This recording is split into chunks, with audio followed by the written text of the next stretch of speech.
1984 by George Orwell. Chapter 1. It was a bright cold day in April, and the clocks were striking 13. Winston Smith, his chin nuzzled into his breast in an effort to escape the vile wind, slipped quickly through the glass doors of Victory Mansions, though not quickly enough to prevent a swirl of gritty dust from entering along with him. The hallway smelt of boiled cabbage and old rag mats. At one end of it, a colored poster, too large for indoor display, had been tacked to the wall. It depicted simply an enormous face, more than a meter wide. The face of a man of about 45, with a heavy black mustache and ruggedly handsome features. Winston made for the stairs. It was no use trying the lift, even at the best of times. It was seldom working, and at present the electric current was cut off during daylight hours. It was part of the economy drive in preparation for Hate Week. The flat was 7 flights up, and Winston, who was 39 and had a varicose ulcer under his right ankle, went slowly, resting several times on the way. On each landing, opposite the lift shaft, the poster with the enormous face gazed from the wall. It was one of those pictures which are so contrived that the eyes follow you about when you move. "Big Brother is watching you," the caption beneath it ran. Inside the flat, a fruity voice was reading out a list of figures which had something to do with the production of pig iron. The voice came from an oblong metal plaque, like a dulled mirror, which formed part of the surface of the right-hand wall. Winston turned a switch, and the voice sank, somewhat, though the words were still distinguishable.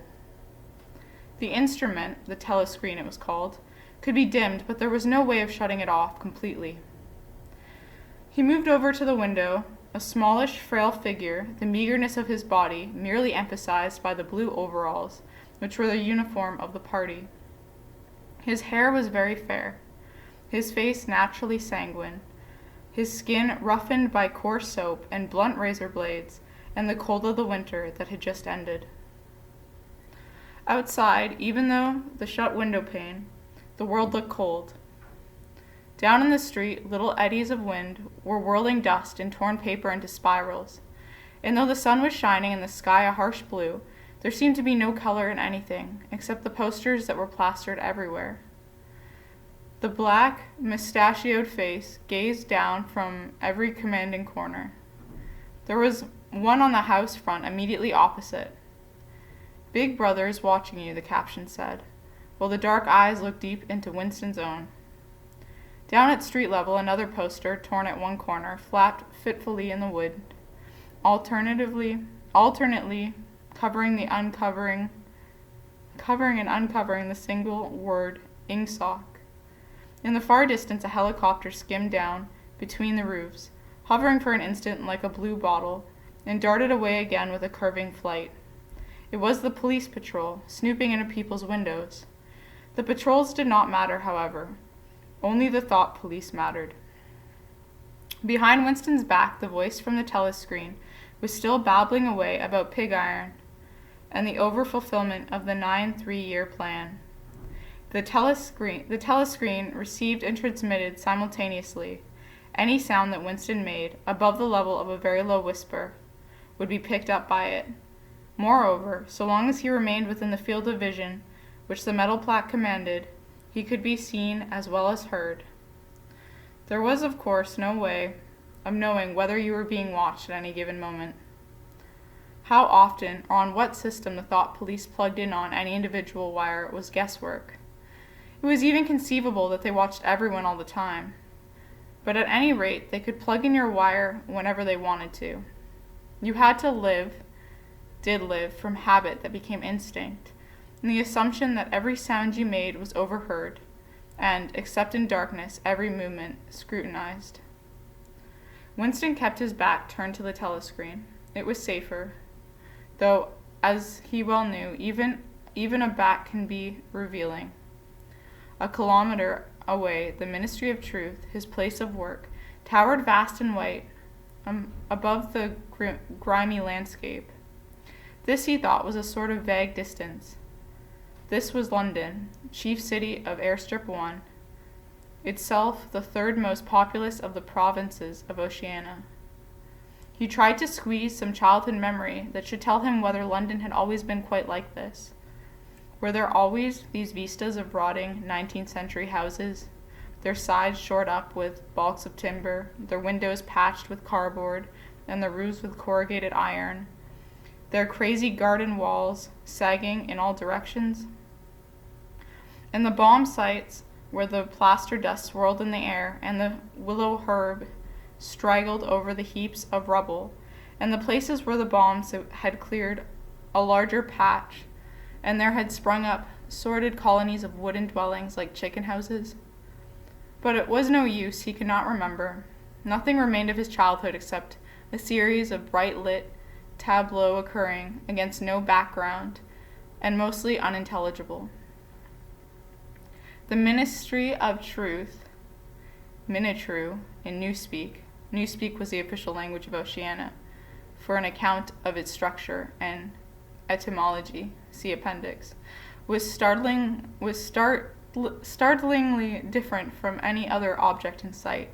It was an enormous pyramidal structure of glittering white concrete, soaring up, terrace after terrace, 300 meters into the air. From where Winston stood, it was possible to read, picked out on its white face in elegant lettering, the three slogans of the party. War is peace, freedom is slavery, ignorance is strength. The Ministry of Truth contained, it was said, 3,000 rooms above ground level, and corresponding ramifications below. Scattered about London, there were just 3 other buildings of similar appearance and size. So completely did they dwarf the surrounding architecture that from the roof of Victory Mansions you could see all 4 of them simultaneously. They were the homes of the 4 ministries, between which the entire apparatus of government was divided. The Ministry of Truth, which concerned itself with news, entertainment, education, and the fine arts. The Ministry of Peace, which concerned itself with war. The Ministry of Love, which maintained law and order. And the Ministry of Plenty, which was responsible for economic affairs. Their names in Newspeak: Minitru, Minipax, Minilove, and Miniplenty. The Ministry of Love was the really frightening one. There were no windows in it at all. Winston had never been inside the Ministry of Love, nor within half a kilometer of it. It was a place impossible to enter except on official business, and then only by penetrating through a maze of barbed wire entanglements, steel doors, and hidden machine gun nests. Even the streets leading up to its outer barriers were roamed by gorilla-faced guards in black uniforms, armed with jointed truncheons. Winston turned around abruptly. He had set his features into the expression of quiet optimism, which it was advisable to wear when facing the telescreen. He crossed the room into the tiny kitchen. By leaving the ministry at this time of day, he had sacrificed his lunch in the canteen, and he was aware that there was no food in the kitchen except a hunk of dark-colored bread, which had got to be saved for tomorrow's breakfast. He took down from the shelf a bottle of colorless liquid with a plain white label marked Victory Gin. It gave off a sickly, oily smell, as of Chinese rice spirit. Winston poured out nearly a teacupful, nerved himself for a shock, and gulped it down like a dose of medicine. Instantly his face turned scarlet, and the water ran out of his eyes. The stuff was like nitric acid, and moreover, in swallowing it, one had the sensation of being hit on the back of the head with a rubber club. The next moment, however, the burning in his belly died down, and the world began to look more cheerful. He took a cigarette from a crumpled packet marked Victory Cigarettes and incautiously held it upright, whereupon the tobacco fell out onto the floor. With the next he was more successful. He went back to the living room and sat down at a small table that stood to the left of the telescreen. From the table drawer he took out a pen holder, a bottle of ink, and a thick, quarto-sized blank book with a red, black, and a marbled cover. For some reason, the telescreen in the living room was in an unusual position. Instead of being placed, as was normal, in the end wall where it could command the whole room, it was in the longer wall opposite the window. To one side of it there was a shallow alcove in which Winston was now sitting, and which, when the flats were built, had probably been intended to hold bookshelves. By sitting in the alcove and keeping well back, Winston was able to remain outside the range of the telescreen, so far as sight went. He could be heard, of course, but so long as he stayed in his present position he could not be seen. It was partly the unusual geography of the room that had suggested to him the thing that he was now about to do, but it had also been suggested by the book that he had just taken out of the drawer. It was a peculiarly I don't know why I'm struggling with that word. Beautiful book. Its smooth, creamy paper, a little yellowed by age, was of a kind that had not been manufactured for at least 40 years past. He could guess, however, that the book was much older than that. He had seen it lying in the window of a frowsy little junk shop in a slummy quarter of the town. Just what quarter he did not now remember, and had been stricken immediately by an overwhelming desire to possess it. Party members were supposed not to go into ordinary shops, dealing on the free market it was called, but the rule was not strictly kept because there were various things, such as shoelaces and razor blades, which it was impossible to get hold of in any other way. He had given a quick glance up and down the street, and then had slipped inside and bought the book for $2.50. At the time, he was not conscious of wanting it for any particular purpose.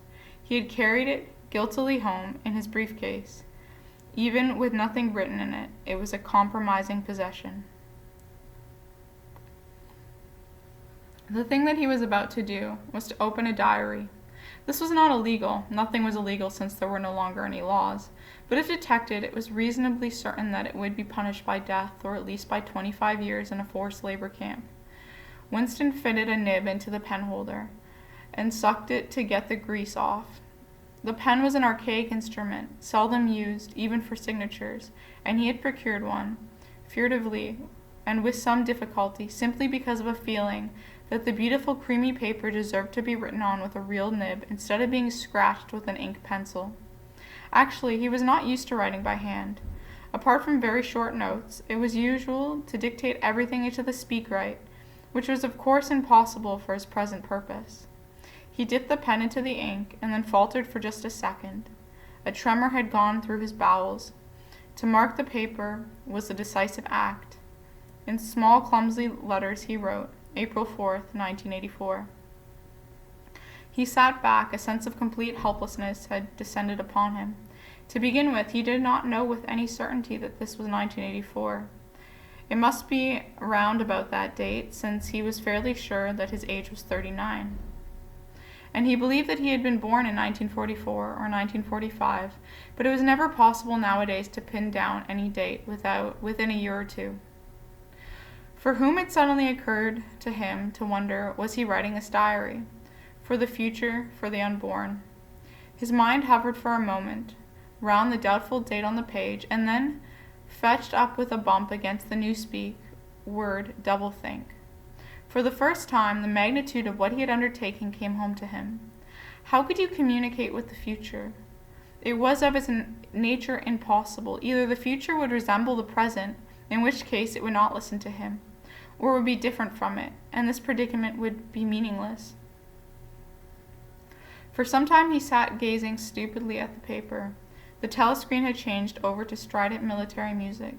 It was curious that he seemed not merely to have lost the power of expressing himself, but even to have forgotten what it was he had originally intended to say.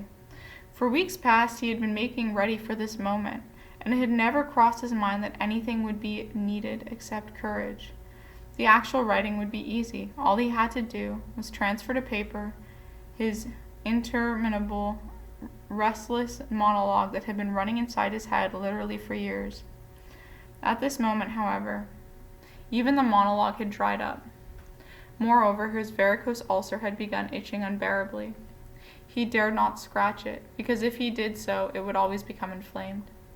The seconds were ticking by. He was conscious of nothing except the blankness of the page in front of him, the itching of the skin above his ankle, the blaring of the music, and a slight booziness caused by the gin.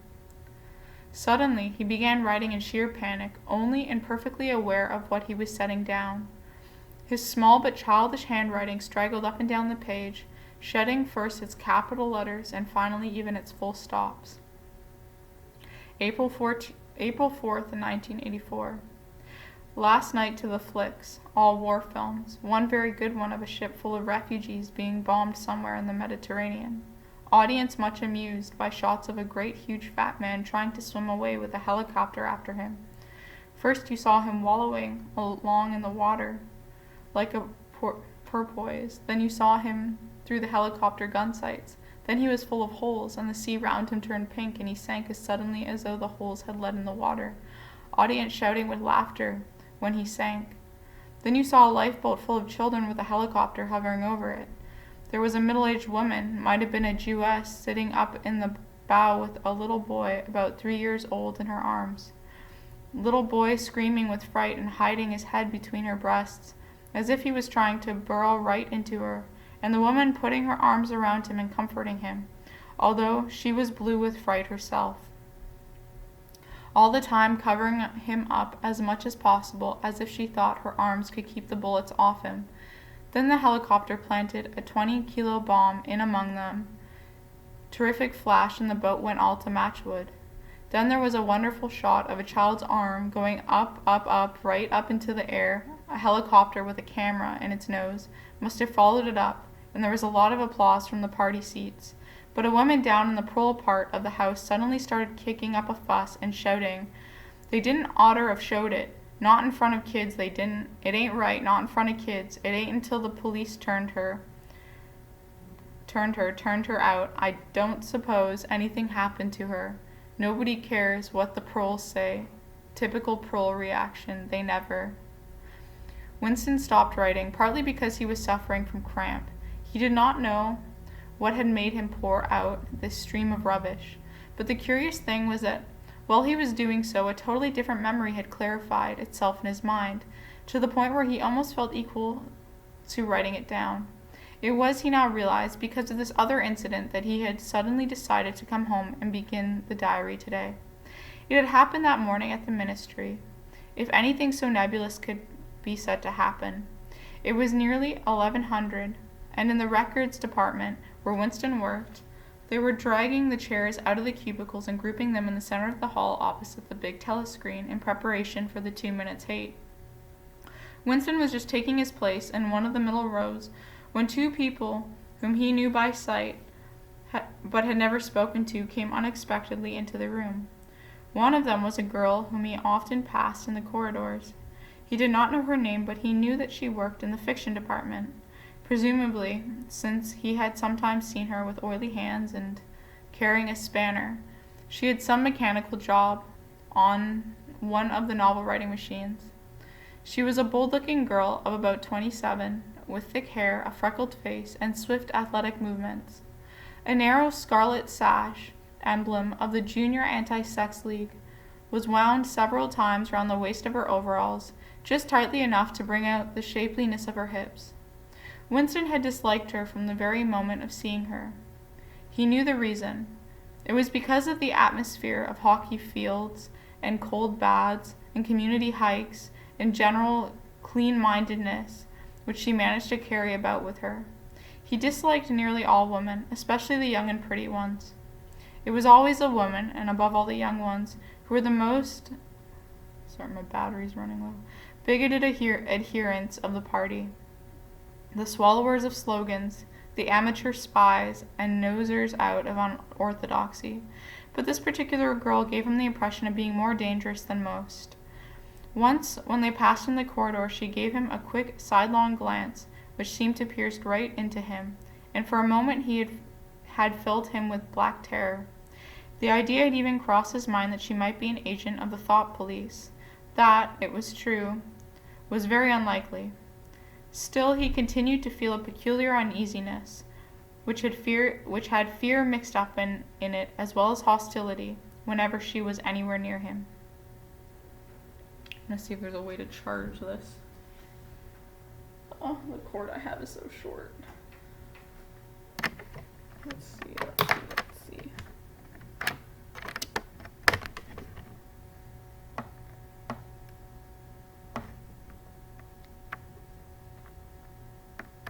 I'll just get closer to the screen, I guess. Are you charging? Oh, it shut down.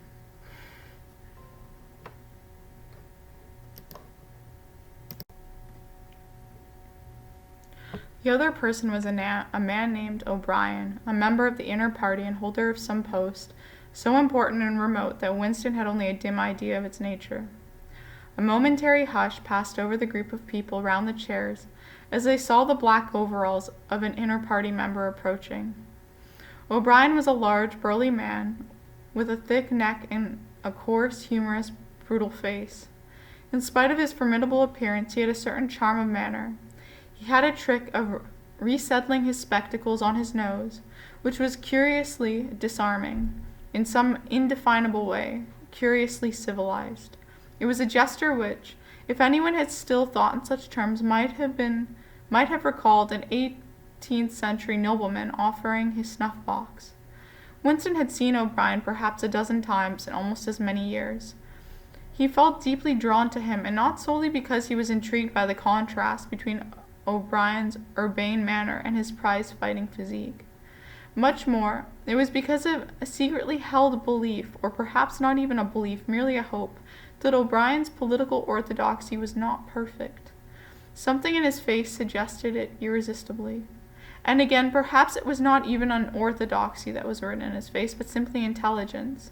But at any rate, he had the appearance of being a person that you could talk to, if somehow you could cheat the telescreen and get him alone.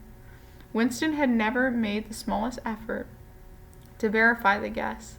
Indeed, there was no way of doing so. At this moment, O'Brien glanced at his wristwatch, saw that it was nearly 1100, and evidently decided to stay in the records department until the 2 minutes' hate was over. He took a chair in the same row as Winston, a couple of places away. A small, sandy-haired woman, who worked in the next cubicle to Winston, was between them. The girl with the dark hair was sitting immediately behind. The next moment, a hideous, grinding speech, as of some monstrous machine running without oil, burst from the big telescreen at the end of the room. It was a noise that set one's teeth on edge and bristled the hair at the back of one's neck. The hate had started. As usual, the face of Emmanuel Goldstein, the enemy of the people, had flashed onto the screen. There were hisses here and there among the audience. The little sandy-haired woman gave a squeak of mingled fear and disgust. Goldstein was the renegade and a backslider who once, long ago, how long ago nobody quite remembered, had been one of the leading figures of the party, almost on a level with Big Brother himself, and then had engaged in counter-revolutionary activities, had been condemned to death, and had mysteriously escaped and disappeared. The programs of the 2-minute hate varied from day to day, but there was none in which Goldstein was not the principal figure. He was the primal traitor, the earliest defiler of the party's purity. All subsequent crimes against the party, all treacheries, acts of sabotage, heresies, deviations, sprang directly out of his teaching. Somewhere or other he was still alive, and hatching his conspiracies, perhaps somewhere beyond the sea, under the protection of his foreign paymasters, perhaps even, so was occasionally rumored, in some hiding place in Oceania itself. Winston's diaphragm was constricted. He could never see the face of Goldstein without a painful mixture of emotions. It was a lean, Jewish face with a great fuzzy aureole of white hair and a small goatee beard, a clever face, and yet somehow inherently despicable, with a kind of senile silliness in the long thin nose, near the end of which a pair of spectacles were perched. It resembled the face of a sheep, and the voice too had a sheep-like quality. Goldstein was delivering his usual venomous attack upon the doctrines of the party, an attack so exaggerated and perverse that a child should have been able to see through it, and yet just plausible enough to fill one with an alarmed feeling that other people, less level-headed than oneself, might be taken in by it. He was abusing Big Brother. He was denouncing the dictatorship of the party. He was demanding the immediate conclusion of peace with Eurasia. He was advocating freedom of speech, freedom of the press, freedom of assembly, freedom of thought. He was crying hysterically that the revolution had been betrayed, and all this in rapid, polysyllabic speech, which was a sort of parody of the habitual style of the orators of the party, and even contained newspeak words, more newspeak words indeed than any party member would normally use in real life. And all the while, lest one should be in any doubt as to the reality which Goldstein's specious claptrap covered, behind his head on the telescreen there marched the endless columns of an Eurasian army, row after row of solid-looking men with an expressionless, Asiatic faces, who swarmed up to the surface of the screen and vanished, to be replaced by others exactly similar. The dull rhythmic tramp of the soldiers' boots formed the background to Goldstein's bleating voice. Before the hate that proceeded for 30 seconds, uncontrollable exclamations of rage were breaking out from half the people in the room. The self-satisfied, sheep-like face on the screen and the terrifying power of the Eurasian army behind it were too much to be borne. Besides, the sight of even the thought of Goldstein produced fear and anger automatically. He was an object of hatred more constant than other Eurasia or Eastasia, since where Oceania was at war with one of these powers, it was generally at peace with the other. But what was strange was that although Goldstein was hated and despised by everybody, although every day and 1,000 times a day on platforms, on the telescreen, in newspapers and books, his theories were refuted, smashed, ridiculed, held up to the general gaze of the pitiful rubbish that they were, in spite of all this, his influence never seemed to grow less.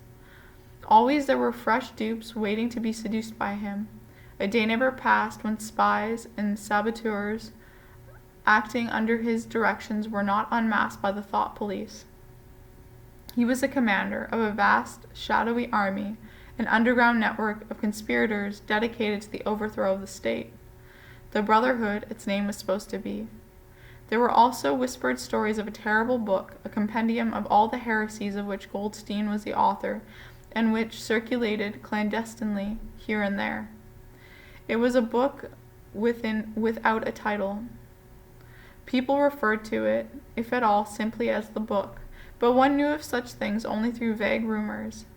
Neither the Brotherhood nor the book was a subject that any ordinary party member would mention if there was a way of avoiding it. In its second minute, the hate rose to a frenzy. People were leaping up and down in their places and shouting at the tops of their voices in an effort to drown the maddening, bleating voice that came from the screen. The little sandy-haired woman had turned bright pink, and her mouth was opening and shutting, like that of a landed fish. Even O'Brien's heavy face was flushed. He was sitting very straight in his chair, his powerful chest swelling and quivering as though he were standing up to the assault of a wave. The dark-haired girl behind Winston had begun crying out, "Swine! Swine! Swine!" and suddenly she picked up a heavy Newspeak dictionary and flung it at the screen. It struck Goldstein's nose and bounced off. The voice continued inexorably. In a lucid moment, Winston found that he was shouting with the others and kicking his heel violently against the rung of his chair. The horrible thing about the 2 minutes' hate was not that one was obliged to act a part, but on the contrary that it was impossible to avoid joining in. Within 30 seconds, any pretense was always unnecessary. A hideous ecstasy of fear and vindictiveness, a desire to kill, to torture, to smash faces in with a sledgehammer, seemed to flow throughout the whole group of people like an electric current, turning one, even against one's will, into a grimacing, screaming lunatic. And yet the rage that one felt was an abstract, undirected emotion, which could be switched from one object to another like the flame of a blow lamp. Thus, at one moment, Winston's hatred was not turned against Goldstein at all, but on the contrary against Big Brother, the party, and the thought police. And at such moments his heart went out to the lonely, derided heretic on the screen, sole guardian of truth and sanity in a world of lies. And yet the very next instant he was at one with the people about him, and all that was said of Goldstein seemed to him to be true. At those moments, his secret loathing of Big Brother changed into adoration, and Big Brother seemed to tower up an invincible, fearless protector, standing like a rock against the hordes of Asia, and Goldstein, in spite of his isolation, his helplessness, and the doubt that hung about his very existence, seemed like some sinister enchanter capable, by the mere power of his voice, of wrecking the structure of civilization. It was even possible at moments to switch one's hatred this way or that by a voluntary act, suddenly by the sort of violent effort with which one wrenches one's head away from the pillow in a nightmare. Winston succeeded in transferring his hatred from the face on the screen to the dark-haired girl behind him. Vivid, beautiful hallucinations flashed through his mind. He would flog her to death with a rubber truncheon. He would tie her naked to a stake and shoot her full of arrows like Saint Sebastian. He would ravish her and cut her throat at the moment of climax. Better than before, moreover, he realized why it was that he hated her. He hated her because she was young and pretty and sexless, because he wanted to go to bed with her and would never do so, because round her sweet supple waist, which seemed to ask you to encircle it with your arm, there was only the odious scarlet sash, aggressive symbol of chastity. The hate rose to its climax. The voice of Goldstein had become an actual sheep's bleat, and for an instant the face changed into that of a sheep. Then the sheep face melted into the figure of an Eurasian shoulder who seemed to be advancing, huge and terrible, his submachine gun roaring and seeming to spring out of the surface of the screen, so that some of the people in the front row actually flinched backwards in their seats. But in the same moment, drawing a deep sigh of relief from everybody, the hostile figure melted into the face of Big Brother, black-haired, black-mustached, full of power and mysterious calm, and so vast that it almost filled up the screen. Nobody heard what Big Brother was saying. It was merely a few words of encouragement, the sort of words that are uttered in the din of battle, not distinguishable individually, but restoring confidence by the fact of being spoken. Then the face of Big Brother faded away again, and instead the three slogans of the party stood out in bold capitals: war is peace, freedom is slavery, ignorance is strength. But the face of Big Brother seemed to persist for several seconds on the screen, and though the impact that it had made on everyone's eyeballs was too vivid to wear off immediately, the little sandy-haired woman had flung herself forward over the back of the chair in front of her. With a tremulous murmur that sounded like "My Savior," she extended her arms towards the screen. Then she buried her face in her hands. It was apparent that she was uttering a prayer. At this moment, the entire group of people broke into a deep, slow, rhythmical chant of B, B, over and over again, very slowly, with a long pause between the first B and the second, a heavy, murmurous sound, somehow curiously savage, in the background of which one seemed to hear the stamp of naked feet and the throbbing of tom-toms. For perhaps as much as 30 seconds they kept it up. It was a refrain that was often heard in moments of overwhelming emotion. Partly it was a sort of hymn to the wisdom and majesty of Big Brother, but still more it was an act of self-hypnosis, a deliberate drowning of consciousness by means of rhythmic noise. Winston's entrails seemed to grow cold. In the 2 minutes hate he could not help sharing in the general delirium, but the subhuman chanting of B, B, always filled him with horror. Of course, he chanted with the rest. It was impossible to do otherwise. To dissemble your feelings, to control your face, to do whatever everyone else was doing was an instinctive reaction. But there was a space of a couple seconds during which the expression of his eyes might conceivably have betrayed him, and it was exactly at this moment that the significant thing happened, if indeed did happen. Momentarily he caught O'Brien's eye. O'Brien had stood up. He had taken off his spectacles and was in the act of resettling them on his nose with his characteristic gesture. But there was a fraction of a second where their eyes met, and for as long as it took to happen, Winston knew, yes, he knew, that O'Brien was thinking the same thing as himself. An unmistakable message had passed, It was as though their two minds have opened, and the thoughts were flowing from one into the other through their eyes. "I am with you," O'Brien seemed to be saying to him. "I know precisely what you are feeling. I know all about your contempt, your hatred, your disgust. But don't worry, I am on your side." And then the flash of intelligence was gone, and O'Brien's face was as inscrutable as everyone else's. That was all, and he was already uncertain whether it had happened, which incidents never had any sequel. All that they did was to keep him alive in him the belief or hope that others besides him were the enemies of the party. Perhaps the rumors of vast underground conspiracies were true after all. Perhaps the Brotherhood really existed. It was impossible, in spite of the endless arrests and confessions and executions, to be sure that the Brotherhood was not simply a myth. Some days he believed it, and some days not. There was no evidence, only fleeting glimpses that might mean anything or nothing, snatches of overheard conversations, faint scribbles on lavatory walls. Once even, when two strangers met, a small movement of the hand which had looked as though it might be a signal of recognition. It was all guesswork. Very likely he had imagined everything.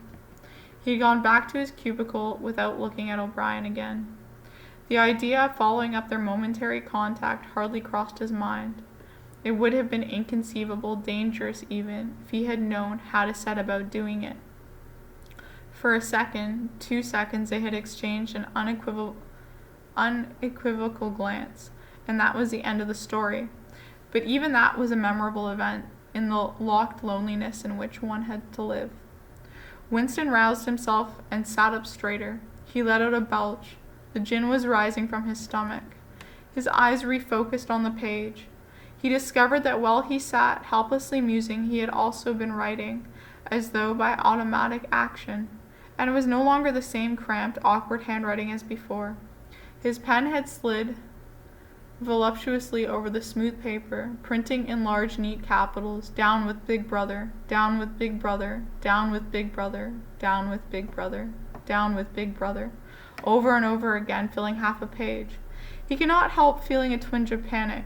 It was absurd, since the writing of those peculiar words was not more dangerous than the initial act of opening the diary.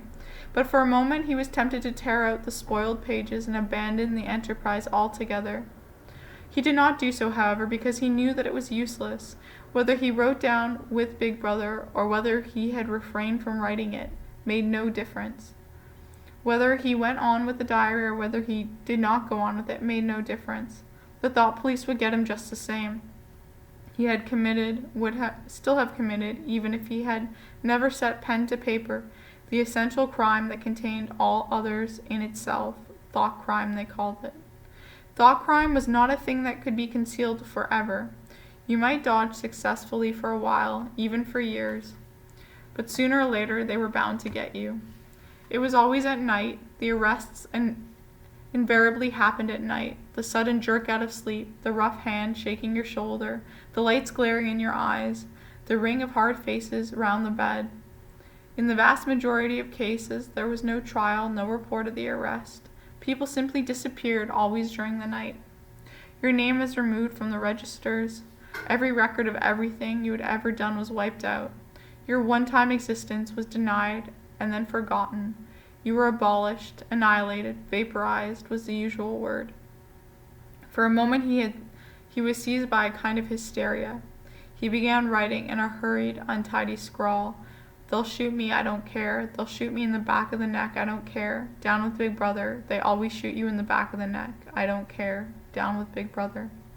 He sat back in his chair, slightly ashamed of himself, and laid down the pen. The next moment he started violently. There was a knocking at the door. Already he sat as still as a mouse, in the futile hope that whoever it was might go after a single attempt. But no, the knocking was repeated. The worst thing of all would be to delay. His heart was thumping like a drum, but his face, from long habit, was probably expressionless. He got up and moved heavily towards the door.